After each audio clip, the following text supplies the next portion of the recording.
यह Bible in one year का हिंदी प्रकरण है। 351वां दिन। बाइबल को कैसे पढ़ें और समझें।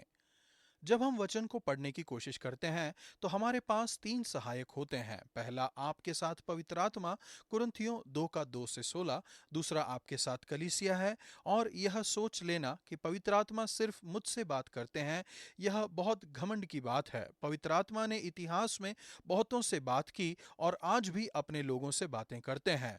पौलुस प्रार्थना करते हैं कि हमें सब पवित्र लोगों के साथ यह समझने की सामर्थ हो। इफिसियों 3 का 18। तीसरे, आपके पास विवेक, बुद्धि और आपका मन है। पौलुस कलीसिया के हर एक जन को उत्साहित करते हैं पूरी तरह से अपने मनों में समझ लेने के लिए। रोमियो 14 का 5। बाइबल का अर्थ समझते समय हमें तीन सवाल पूछने चाहिए। नंबर 1, बाइबल वास्तव में क्या कहती है। पुराना नियम इब्रानी भाषा में लिखा गया है और अरमी में, और नया नियम ग्रीक भाषा में भी है। आप लोग विश्वास कर सकते हैं कि बहुत से आधुनिक अनुवाद भरोसेमंद और शुद्ध हैं। नंबर 2, इसका क्या मतलब है। इस प्रश्न का जवाब देने के लिए आपको यह पूछना है, यह किस प्रकार का साहित्य है। क्या यह ऐतिहासिक रचना है, कविता, भविष्यवाणी, अंतर्भाषी, कानून, सुसमाचार। आज के लेखांश एक दूसरे से भिन्न प्रकार के साहित्य हैं, कविता, अंतर्भाषी और इतिहास। इसलिए हम उन्हें भिन्न भिन्न तरीकों से पढ़ते हैं। ब दूसरे, आप पूछेंगे कि जिन व्यक्ति ने सबसे पहले यह लिखा है वो उनसे कितना मतलब रखता है, वो भी जिन्होंने इसे सबसे पहले पढ़ा और सुना है। फिर आप पूछिए, क्या हमारी समझ को बदलने के लिए उसके बाद ऐसा कुछ हुआ। उदाहरण के लिए, पुराने नियम के लेखांश में यीशु का आगमन हमारी समझ में क्या परिवर्तन लाता है। अंत में बाइबल केवल यीशु के बारे में है। नंबर 3, यह मेरे जीवन में कैसे लागू होती है। यह हमारे लिए मात्र बौद्धिक अभ्यास बनकर न रह जाए, इसलिए यह जरूरी है कि हम सोचें कि यह किस तरह से हमारे हर रोज के जीवन में लागू हो सकती है। भजन संहिता 144 का 9 से 15। परमेश्वर के साथ सच्चे रहिए। कविता। परमेश्वर चाहते हैं कि हम उनके साथ सच्चे रहें। भजन संहिता अच्छे लोगों की सभी भाषा में प्रार्थनाएं नहीं है। यह अक्सर कच्ची, सांसारिक और रूखी हैं, पर यह परमेश्वर के सामने ईमानदार और निजी प्रतिक्रिया है। भजन संहिता कविता के भाषा में लिखी गई है।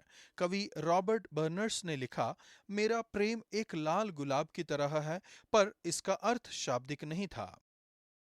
पवित्र शास्त्र की ज्यादातर भाषा में तुलना शामिल है। जब दो चीजों के बीच तुलना हो तो उसका यह अर्थ नहीं कि वह हर तरह से एक जैसी हो।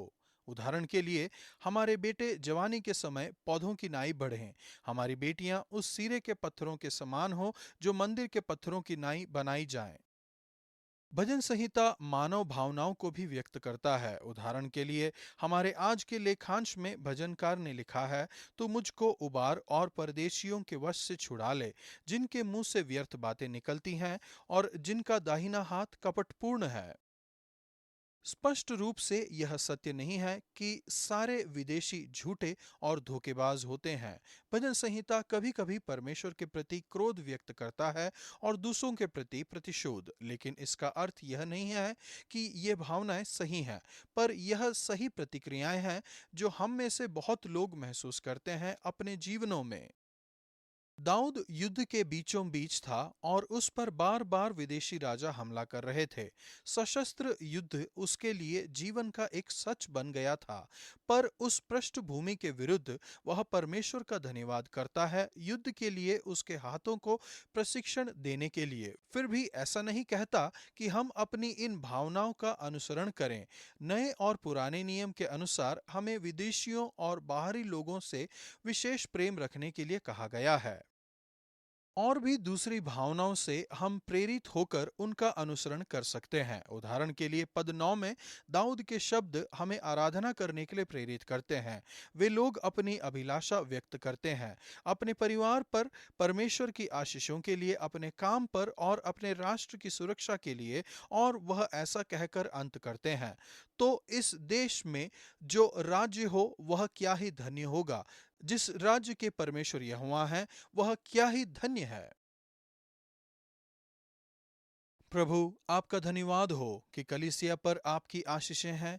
वह लोग जिनके परमेश्वर यहोवा हैं। आज मैं आपकी आराधना करता हूँ और प्रार्थना करता हूँ कि आपकी आशीष मेरे परिवार, मेरे काम, मेरी सेवकाई, मेरे शहर और मेरे राष्ट्र पर होने पाए।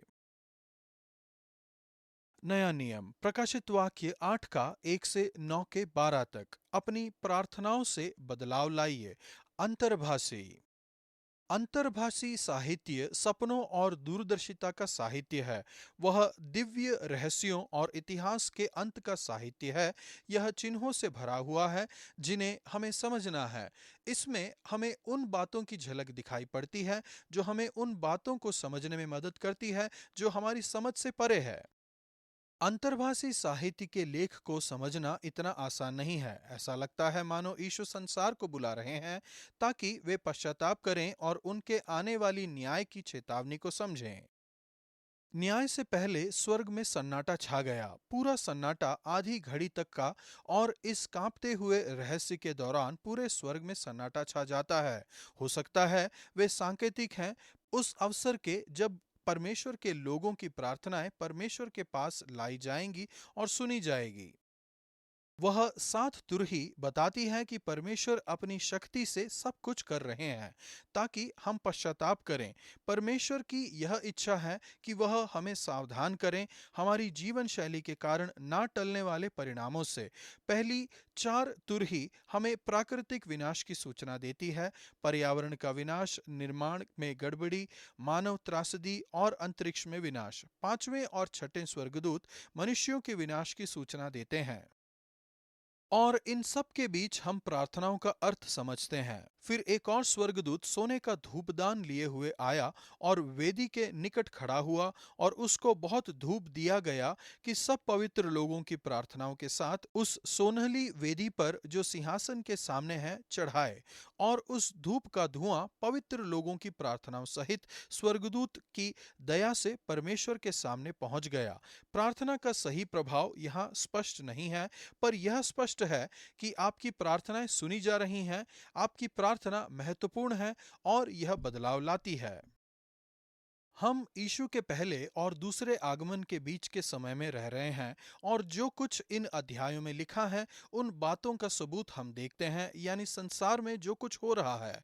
हमारी प्रतिक्रिया प्रार्थना और पश्चाताप होनी चाहिए।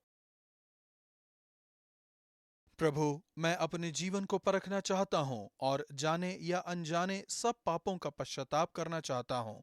मेरी प्रार्थनाएं सुनने के लिए धन्यवाद और इसलिए भी कि उससे बदलाव आता है।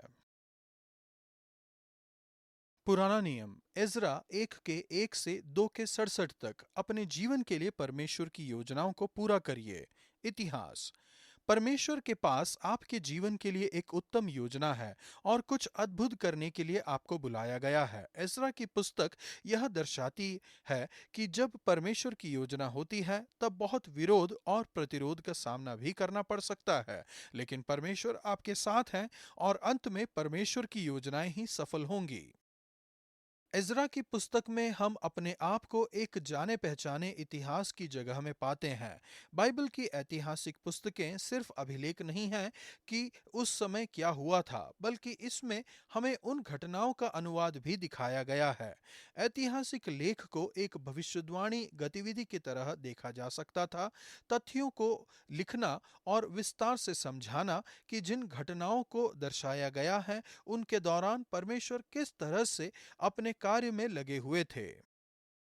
एज़रा की शुरुआत के पद सच्चाई और अनुवाद को एक साथ लाने के अव्वल उदाहरण है।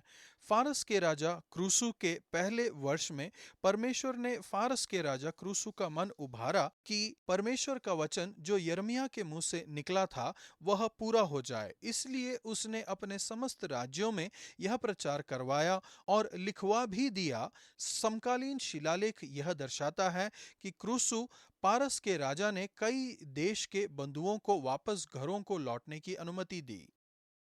उस समय लेखक इन ऐतिहासिक घटनाओं का महत्व समझाता है। वह मुख्य रूप से बताता है कि किस तरह से यिर्मयाह की भविष्यवाणी इसमें पूरी हुई कि प्रवास 70 सालों तक रहेगा। यह प्राचीन इतिहास का एकमात्र सबक नहीं है, पर यह परमेश्वर का प्रकाशित वाक्य है।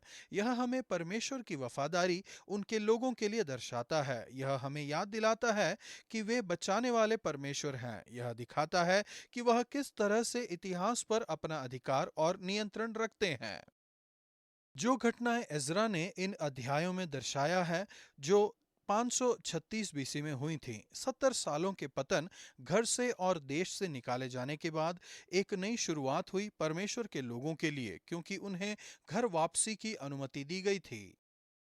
क्रूसू के हुक्मनामे से यहूदियों को इस्राएल वापस जाने की अनुमति मिली, ताकि यरूशलेम में वे फिर से मंदिर का निर्माण कर सकें। एज़रा ने मंदिर को पुनर्स्थापित करने में हाथ लगाया और नहमिया ने यरूशलेम की दीवार का पुनर्स्थापन किया, और उन दोनों की अंतर्निहित मंशा एक सी थी। दोनों परमेश्वर की महिमा और परमेश्वर के लोगों के प्रति संबंधित थे। दोनों ने अलग अलग तरीके से परमेश्वर की योजना को अपने जीवन में पूरा किया। आज यह आपके लिए भी है। आपके पास अपने जीवन के लिए एक अद्वितीय योजना है। हम सब के पास भिन्न भिन्न तरह की परियोजनाएं हैं, जो हमारे अलग अलग कार्यों पर, अपने जुनून और अपने गुणों पर निर्भर करता है। लेकिन आपका अंतर्निहित उद्देश्य एक सा होना चाहिए, परमेश्वर की महिमा और परमेश्वर के लोगों के प्रति। परमेश्वर अपनी योजनाओं को आपके लिए पूरा करेंगे। प्रभु, मैं आपके लिए उपलब्ध रहना चाहता हूँ, ताकि आप अपनी योजना मेरे जीवन में पूरा करें। मेरे जीवन से आपके नाम को महिमा मिले। एज़रा के दूसरे अध्याय में मैं एक लंबी नामों की सूची देखती हूँ जो देश निकाले से वापस लौटे थे। उन्होंने लोगों को गिना क्योंकि लोग महत्वपूर्ण हैं। आज का वचन, जो इस दशा में जो राज्य हो वह क्या ही धन्य होगा। जिस राज्य का परमेश्वर यहोवा है वह क्या ही धन्य है। भजन संहिता 144 का 15।